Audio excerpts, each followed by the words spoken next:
what did you wish you knew during that COVID period? For me, I think I wish I had had more faith and taken my time and relax. There was panic. Everyone was panicking. Maybe a few people who didn't really care or who had nothing to lose were like, well, whatever happens,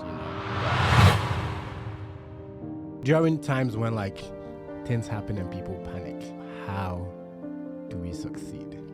Getting good information from credible sources. Nobody really is ready for a worldwide event or pandemic, or nobody was prepared.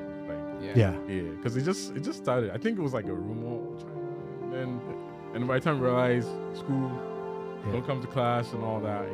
Sometimes you have to protect yourself and your family, but you also need to assess the situation. I mean, 5 years ago, that was probably when you had graduated and then so there was COVID. Yeah, it was COVID. But what did you wish you knew during that COVID period?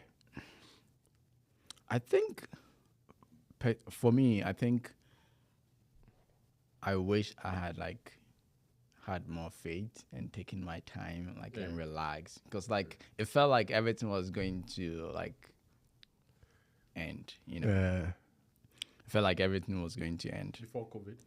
No, during COVID. During COVID, yeah. Because I had graduated in 2019 in December, and COVID hit January, February there. So I wasn't in the process of looking for jobs, but the good thing is I had one of my bishops. He owned no, not a bishop. He was a counselor to the bishop. He owned a software company. Okay. So he was like, "Oh yeah, you can work for me." So that's what helped me. Was it when you were you were living at the basement of the stewards? The Stoddards. Stoddards. Yeah. So when I told her I don't even know if I'm gonna be in this country, because everything is it's just I don't know if I'm gonna go home, I'm gonna go do graduate school. I just wish I had taken my time and just relax and see things play out. Because I was stressing. Mine is far away from yours. I know, right? You know what it is? You remember during 2020? That's when we got the stimulus check, right? I swear I wish I put my stimulus check in Bitcoin. Oh yeah. Yeah. Right? Bitcoin is 100K right now. So Yeah, I think during that time, crypto really dipped. And if you had bought, crypto dipped then. But I mean, that's the point where, as Smith was saying, though, it was there was panic. Your mind will not even go to that point where it's I think the stock you need to invest into crypto because everything was shutting down. Yeah. People were getting scared. So it's it's funny though how people were worried about stocking up toilet paper. No, you never know. People still do it. People still do stock up toilet papers, essentials, right? They think everything is gonna end. But you never know. It was weird, right? Would you think that somebody started that whole trend, and then maybe some toilet paper company started that just so people could just go? Because why not food? Yeah. Right? Why not stock up on rice bag like Jasmine? Yeah. No, you remember I was in Rexburg and if you go to Walmart, everything all the shelves were empty. Yeah, man, I remember. Yeah. Myself and you think what am I gonna eat tomorrow? Since I don't have food to buy. There was panic. Everyone was panicking. Maybe a few people who didn't really care or who had nothing to lose were well, whatever happens, But it was crazy. I remember we were looking for jasmine rice that day, and all the jasmine rice bags were gone off the shelves, and there was this weird rice. And Ghanaians were used to making the jasmine rice. Oh, bro. I bought this weird rice and I cooked it. I regret it. The rice was hard. It was tasteless, no flavor. I was like, what the heck? I mean, it was we COVID. ate that for a month, though. Yeah, it was COVID. I mean, that's all that we could get. We ate that for a month. But it's crazy. So during times when things happen and people panic, how do we succeed? And there's no success in that instance. You're not thinking about success at that instance. You're thinking about survival. Yeah. So now that something like that has happened, let's say if it's going to happen again, what changes are you going to make? I think preparation. Okay. Yeah. In terms of you have to prep, right? Like we have people who have all this like bag in the corner with like water, toiletries, knife, camping tools like lighters. It's like 72-hour Yeah, kit. 72-hour thing. Yeah, I think preparation, because I don't think, and that's the thing, like nobody really is ready for a worldwide event or pandemic, or nobody was prepared. Like, Yeah. because it just started. I think it was like a rumor, China, and by the time we realized school, don't come to class and all that. Yeah.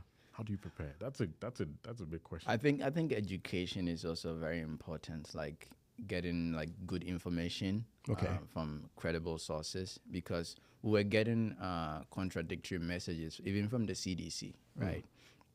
They'll say this and then tomorrow they'll say that, and I don't blame them because they didn't know, right? They didn't know all the details of what was going on. I think they could have just waited a little bit longer to gather more information before they disseminate the information. But us individually also like educating ourselves, okay, this is what's going on, like this is what I can do, I don't need to really panic.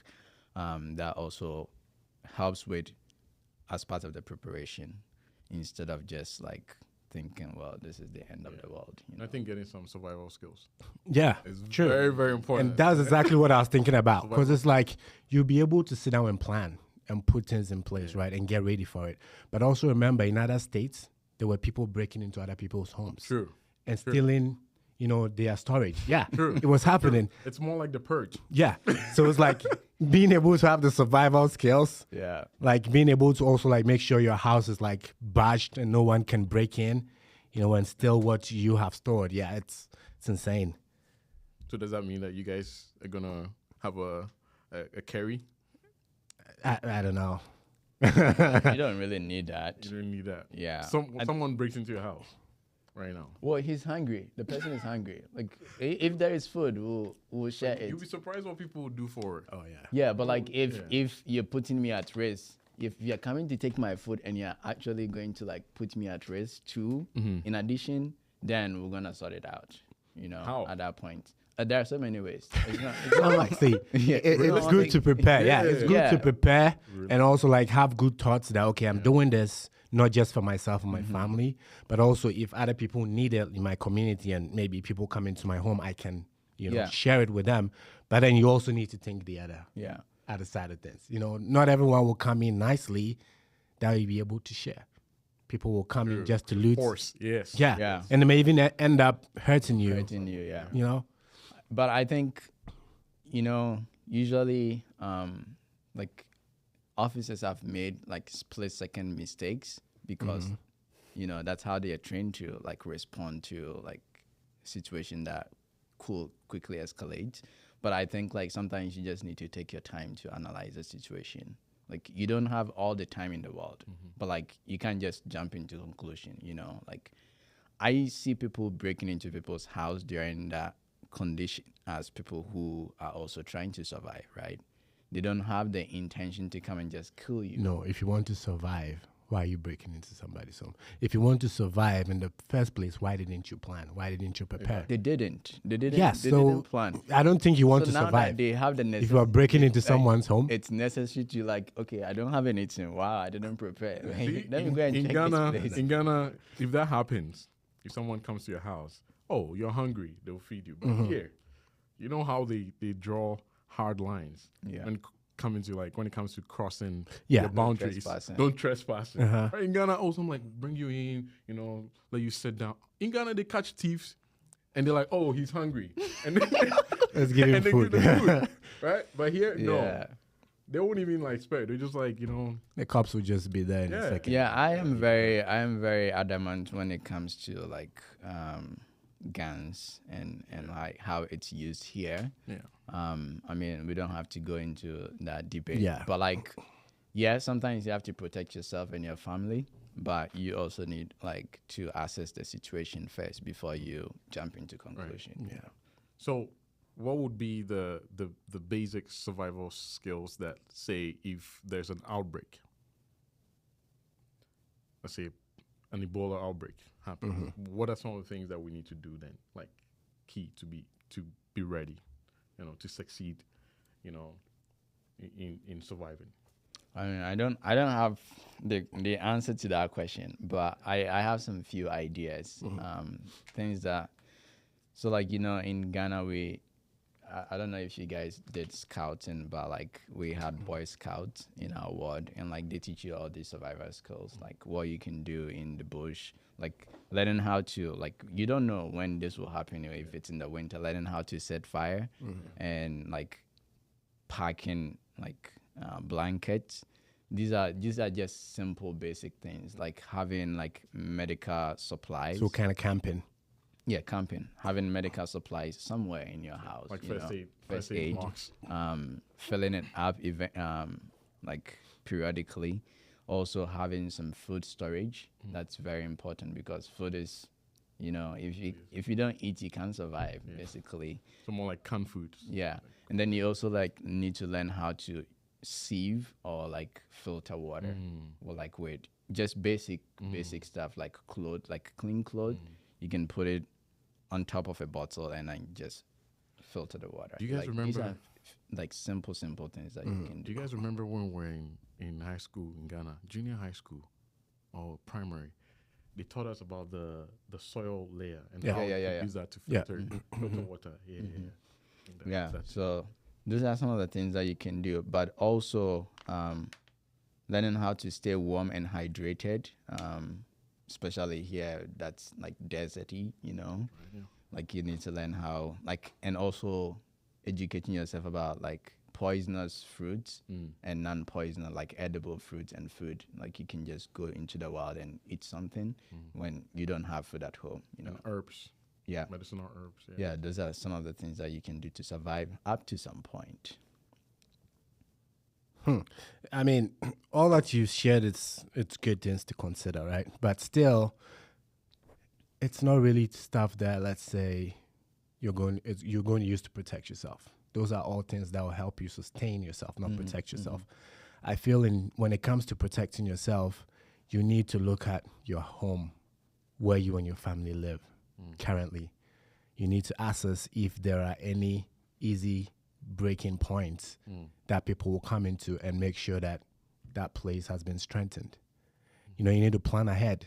You may not want to have guns, but that doesn't mean you can't put like alarms and other security measures in place to ensure that you deter those that may try to break into your home. Because think about like when it comes to the mind, when the mind is in panic mode, I don't think you can relax. Yep. At that point, it's too late. Yeah, and you're also prone to making very dangerous, risky mistakes. Yeah. So we taking that time to really plan ahead, I feel will help us succeed when something like COVID happens again.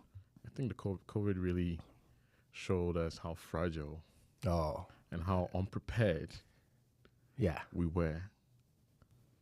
Really, it did. Yeah, there was just a lot happening, and think about like the whole world had come to a standstill, right? And what we were thriving on before COVID was more of like social interaction, and I was like, you cannot even interact with people socially anymore. And it also shows one other thing is that as humans, we have the strength to easily adapt. True.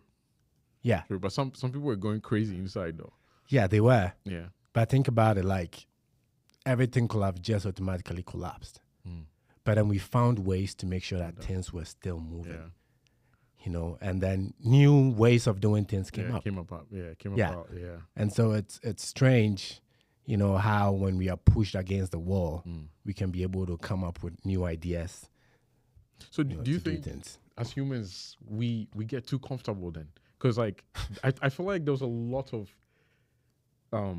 things or other aspects of, let's say, tech that blew up during COVID, right? Like I'm thinking about Zoom. Yeah. Zoom became a big thing, like especially in the video communication industry. Yeah. Like, do you feel like as humans we need those moments to challenge us? And why? Like, why do we get so comfortable? You know? Yeah. I think we get in a routine, you know, like we get in a routine and we become like, I don't want to say complacent, but it becomes like part of our lives. So we don't Like a really, comfort zone. yeah, we don't really give much thought to those things that becomes like part of our lives, like routines. But I feel like that's when we stop growing, right? Sure. If you become too comfortable at a certain place, you stop growing. I think when I did my internship with a company in Oklahoma, my boss actually told me this, and I will never forget. She said, "You can in IT, you can either go wide or go deeper." You know, so life too is the same thing. Like you can either go wide, like you can try so many things, become comfortable with them, or you can actually go deeper, like and really get deeper into the things that you love to do, like have a deeper relationship with your family members, friends, like have a deeper meaning to life, just not just like living life like day after day, you know, like you're just comfortable, whatever comes, fine, you know. But yeah, I think we need those moments to remind ourselves like, hey, I can't just be comfortable all the time, you know, I need to stretch and grow. I feel like that transfers to working. I've noticed, so ever since I started, I've switched companies about 3 times. I know to some people, right, it's not good on your resume, right? Yeah. But what I've noticed is being a scientist and being in the nutraceutical health industry, there's certain aspects there's certain aspect of learning that I feel like when you start working, coming from college, you're just there. And if you don't change the environment, you will never learn. And it's scary when you're switching, right? During the interview, you have this imposter syndrome of, am I going to be able to meet the standard? The work they're going to give me, am I going to be able to even perform it, you know, fully? And I've noticed that if I were to stay in my previous job, I would have not learned about all these other, say, instrumentations, methods of testing and analysis that I've currently learned. And I feel like even with me, like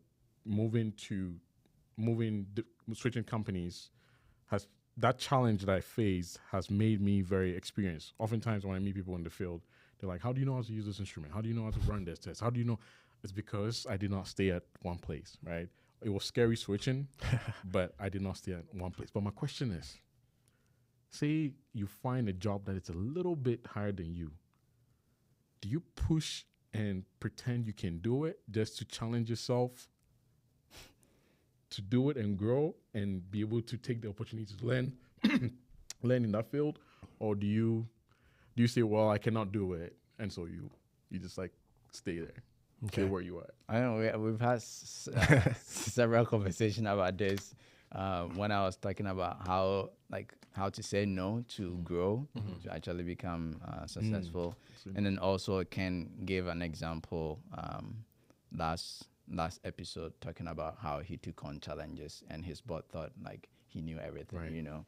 But I feel like sometimes we just need to be sincere and like be open to people like, hey, I don't know everything about this, but I have this capacity to learn and grow, you know. Like I would just take the job. Like if it's in my field, I would take it and learn and do it. Yeah. Will people give you the opportunity to?